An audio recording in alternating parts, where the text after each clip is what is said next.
வணக்கம் சார். வணக்கம். நான் சாந்தி, பெரம்பூர்ல இருந்து வந்துட்டு இருக்கேன்.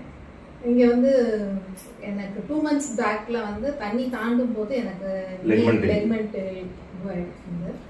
டாக்டர் கிட்ட போகும்போது டேப்லெட்ஸ் கொடுத்துருந்தாங்க. அப்பவும் எனக்கு க்யூர் ஆகல. பெயின் அப்படியே தான் இருந்தது. ஸ்வெல்லிங்கும் ஜாஸ்தி இருந்தது இந்த ரைட் லெக் நீல. இப்போ வந்துட்டு நேற்றுக்கு சார் எங்கள் சன்னில் இங்கே கூட்டிகிட்டு வந்தாங்க.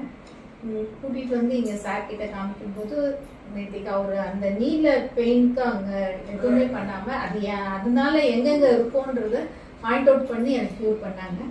இப்போ எம்ஆர்ஐ ஸ்கேனில் சர்ஜரின்றது இன்னைக்கு பார்க்கும்போது ஸ்வெல்லிங்கும் இல்லை, எனக்கு நல்லா ஃப்ரீயாக மூவ் பண்ண முடியுது, லைக் ஃப்ரீயாக உட்காந்து எழுந்துக்க முடியுது, நல்லாவும் இருக்கு.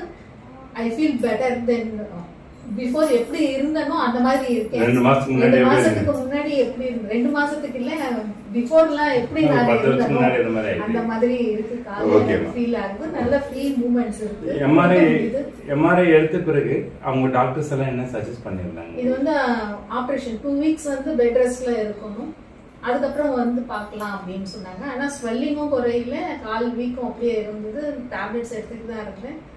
வலியும் இருந்தது, இந்த சைடெல்லாம் வலி இருந்தது. நேற்றுக்கு வந்தது, இங்க வந்ததுல இருந்து இந்த செகண்ட் டேல எனக்கு வலியும் இல்லை, ஸ்வெல்லிங்கும் குறைஞ்சிருக்கு. ஓகே. இப்போ சர்ஜரி இல்லாம, சர்ஜரி சொன்ன கேஸ்க்கு சர்ஜரி இல்லாம பண்றது எப்படி உணர்றீங்க? ஓரளவு சார், சர்ஜரி பண்ணிட்டு இந்த மாதிரி இருக்கிறாங்க. சர்ஜரி பண்ணியும் இதுக்கு பெயினோட ஸ்டிக் வச்சுட்டு தான் நடக்கிறாங்க. எனக்கு தெரிஞ்சவங்க சர்ஜரி பண்ணிட்டும் ஸ்டிக் வச்சு நடக்கிறாங்க. எனக்கு அந்த இது இல்லாம எனக்கு you save my right. Okay, thank you so much.